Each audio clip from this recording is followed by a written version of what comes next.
And having said that, the Melbourne CEO, Peter Jackson's been good enough to join us. Been at the helm at Melbourne since May of 2013. She's been slowly but surely heading the right way north, and he joined us in the studio. Pete, welcome. Thanks, Gary. Great to be here. Good to have you. It is still going north, isn't it? Yeah, and it has been slow, but gee, we came off the lowest base possible, didn't we? I mean, Yeah. people forget, I think, in 2013 we won 2 games. And there was some horrible things going on in 2012 on the scoreboard, and early that year getting beaten by 150 plus points. So it was a very, very low base we started from, so it's going to take a while. The ship's been turned around, there's no question about that, and it's exciting times ahead, but there's a couple of issues we've got to deal with. Don't have to, but we got you in, and we have to talk about the Jack Watts departure. I'd imagine that's been an emotional one for Melbourne supporters who often have emotion before practicality, I think, and that's what footy's all about, let's be honest. But what sort of reaction has it had at Melbourne with the decision to trade Jack? Oh, I think the people that have been emotional have been very emotional about it. But it's, I've seen the words inundated. We haven't been inundated at all. I mean, I think you monitor these sort of things, and when it was sort of first mooted that he might be traded, there's about 350, 400 people called in, wrote in, emailed, and afterwards a similar number, some of those the same people.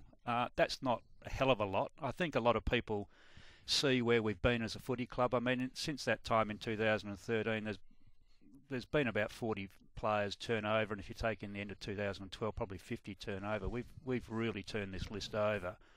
But what the most important thing is, what you come out of it is, like, you mentioned the list of young kids, all between 20 and 22, and you mentioned names like Oliver and Hogan and Petrarca, Salem, Wiedemann, Hunt, Arms, Brayshaw, Oscar McDonald coming through, and just added Jake Lever, and Jake Lever's 21 years old. And then you got the old man, Jack Viney, who's 23.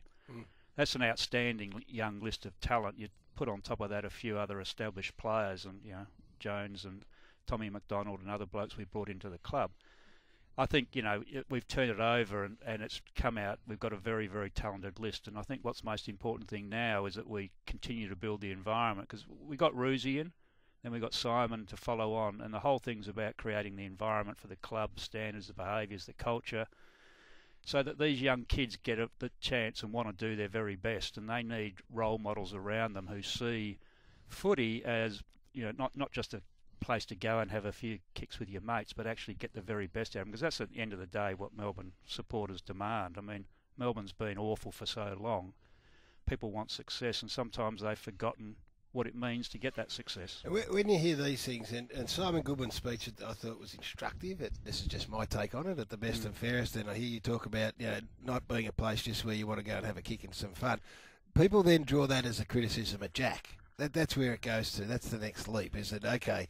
He hasn't quite been able to embrace this ruthlessness that Melbourne want to adopt. Yeah, Jack's not a ruthless guy. He's not a ruthless person when he plays football. He's a great guy. Absolutely. There's no doubt about that. Everyone loves him. We all love him as a guy. I think he's had unbelievable pressure put on him since he's been at the Melbourne Footy Club, and people would say he's dealt with that. I don't. He may have dealt with it, but it's a bit like some players have left Melbourne to go to Sydney to get away from it all. I think there's a strong argument that Jack will be better off if he's in another place where he's not Jack Watts at the Melbourne Football Club. He's just another player. I've heard him say at times, I just wish I was sort of pick 48 at some times. And I think that's the calibre of player he's been. He hasn't been that number one draft pick. His performance, his stats don't indicate that he was a number one draft pick. It indicates he's sort of around, and if he was, there wouldn't be that pressure on him. And I think it's probably a good thing for him. Peter, was it a messy departure overall, or a reasonably clean departure? Oh, look, these things get messy outwardly, Tim, when inevitably they end up in the public space, and they get talked about, and then petrol gets thrown on fires and things like that, and so you get yourself into that sort of circular discussion all the time, and people get emotional about what they're listening to. But I think internally it's okay. Jack and I'm going to catch up with him when he gets back from overseas. I don't think there's going to be any animosity about all of this. We've talked to each other when he was leaving, and we'll catch up and have a cup of coffee and do what we do, and I think it'll be good. And he'll always be a Melbourne person. I have no doubt he'll come back to Melbourne and be part of the Melbourne Footy Club. You did a great job in recruiting Jake Lever. Who planned that strategy, that assault on Jake Lever, and how long has it been in train?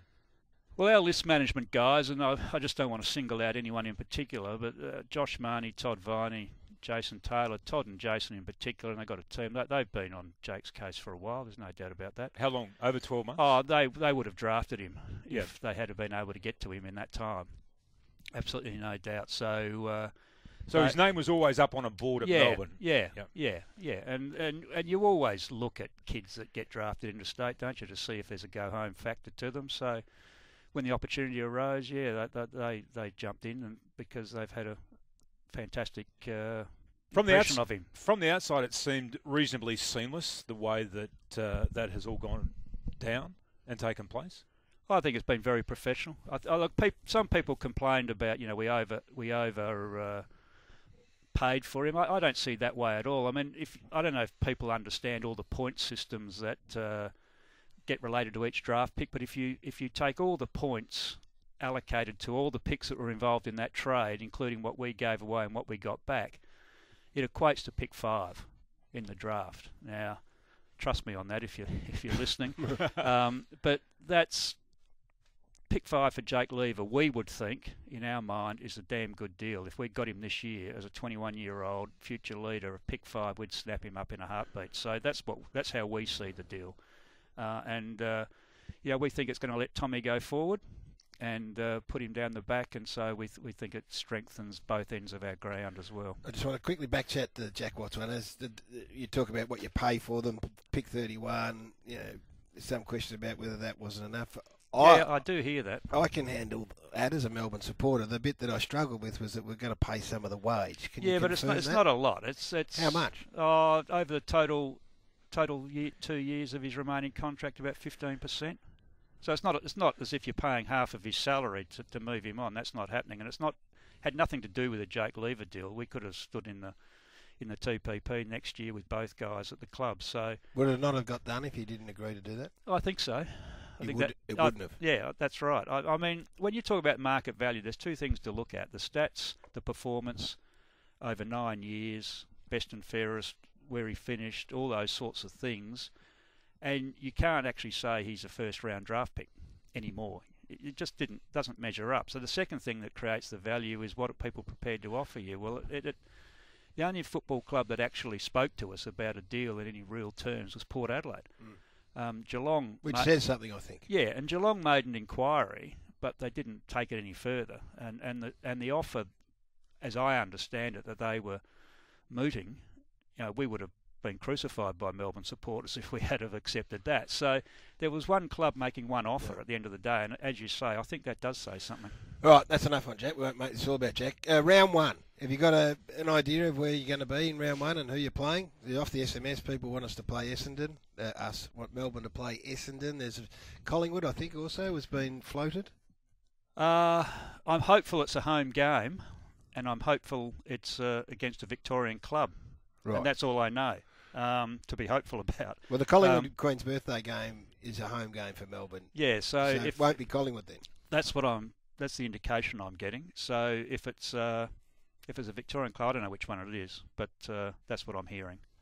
And what about Maxi Gawn? We now are reading about Max and the fact that he's an unrestricted agent at the end of next season. Is that right?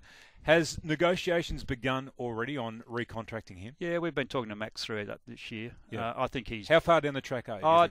Far enough to be confident that I think something will get done in the reasonably near future. I mean, I don't know whether it'll be next week or before Christmas, but I think it'll be before the season starts.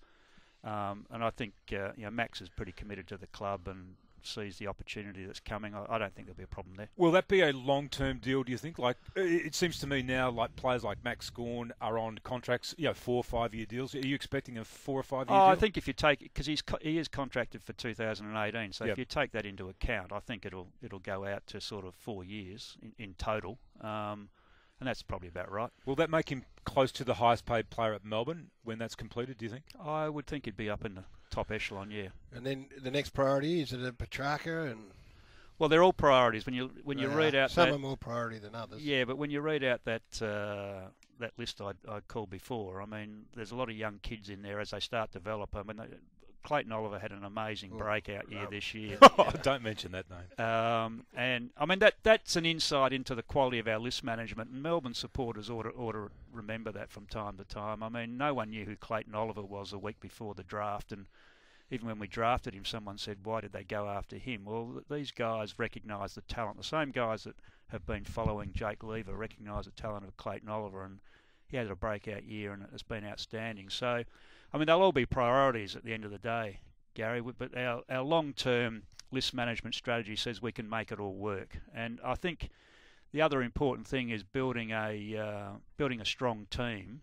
They play together. Hawthorn, Geelong, Sydney have proven that. These guys stay together for success. So we want them to grow up together. We want them to have a great environment and have some success, and then they will stay at the football club to get out of it what they can. Peter Jackson, the Melbourne Footy Club CEO, has done a very, very good job in resurrecting this football club from 2013. He's going to stay with us until 8 o'clock. You can ask him any question you'd like, 9429 1116. Not sure he'll answer them, but you can ask him after the break. Yes, Tim? Well, I'm keen to ask him about succession plans too. It seems to be that the one that they put in place there at Melbourne has been going very nicely. Got one for Goody already. That just started. No, I'm thinking about your position here, actually. 9429 1116. Peter Jackson, Melbourne CEO, in the studio till 8 o'clock.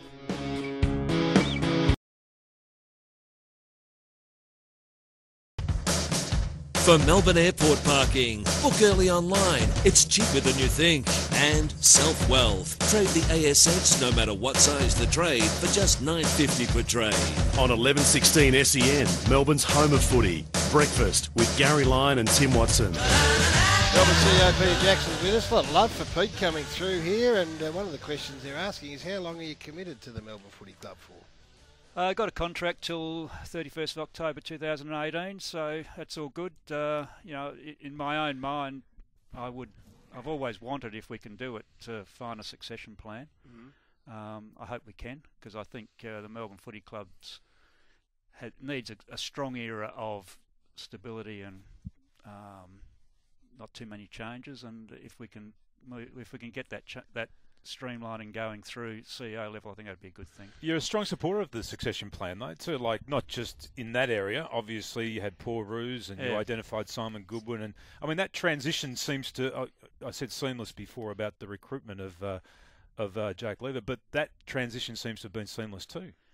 Well, look, it's a normal practice in business, Tim. It's not something that's been normal in footy. Would you like to see more of it? Oh, absolutely. I'd like to see more development of people in AFL world generally. I don't think we've developed our people right across the industry, just not in footy, but also in any administration role well enough. And I think we need to make sure people get developed and can come into these positions. Like even now when there were 4 CEOs being looked at for different clubs all at the same time. Everyone's wondering who's going to go in there, and as an industry, you ought to have a bunch of guys ready to move in there. And it would appear that the industry thinks there's not a bunch of guys, and they're sort of plucking people from other places, and that doesn't always work. But it's gone on in big corporates. I don't see why succession can't work, and I think Roosie did it with John Longmire, and we've done it again with Simon Goodwin, and I am in favour of it all, and I think that the whole club then knows where you're going in the future direction. And a captaincy succession plan too, you'd have to say, with Jack Viney coming in, sharing it with Nathan Jones, eventually having it on his own. We've asked for some calls. They're here. Tone's on the road. Go ahead, Tone, talking to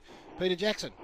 G'day, guys. I'm Pete on what's happened so far. Jack Watts, I agree with. Are you looking at a new training base elsewhere, like other clubs like Richmond and Kangaroos and so forth? Yeah, Tony, we are. It's right at the top of our strategic list. We are looking at it. It's a long-term plan, of course. It's not easy. There's not a lot of land left around Melbourne. We're not sure we want to go right out into the boondocks and go greenfields, but we think we want to sort of stay somewhere around the CBD, that area, and somewhere adjacent to the MCG if we can. The Docklands was showing up at one stage. Yeah, I don't think Docklands is going to work. The site that was looked at just doesn't seem to work. It's not configured what you need in footy facilities these days. I mean, Melbourne is the last club that hasn't got its facilities right, and it goes way back you know, Gary, right way back to 1981. We've got to resolve it. We've actually got to get it right. So do you think you can get into that sporting precinct? There's not enough room there, is there? There are some options. I mean, we are working at the moment. We are talking to governments and key stakeholders, and yeah, there are one or two options. And we spent a lot of time at the board meeting yesterday, in fact, talking about these things. So it is actually up there as an issue we want to resolve, but it's not something you can solve overnight. You've got to get your stakeholder support behind you first, and then you've got to do the fundraising to get it. So it's doable. It's absolutely doable. But it's exciting. Yeah. Mark's on the line from Oakley as we head towards 8 o'clock. You're going to be quick, Mark? Yeah, Peter, just a quick one. Jordan Lewis. I mean, Melbourne made an aggressive play, Jordan Lewis, and due to his indiscretions and how Melbourne just missed finals, do you see that as a success, as he was brought in for leadership and he showed nothing?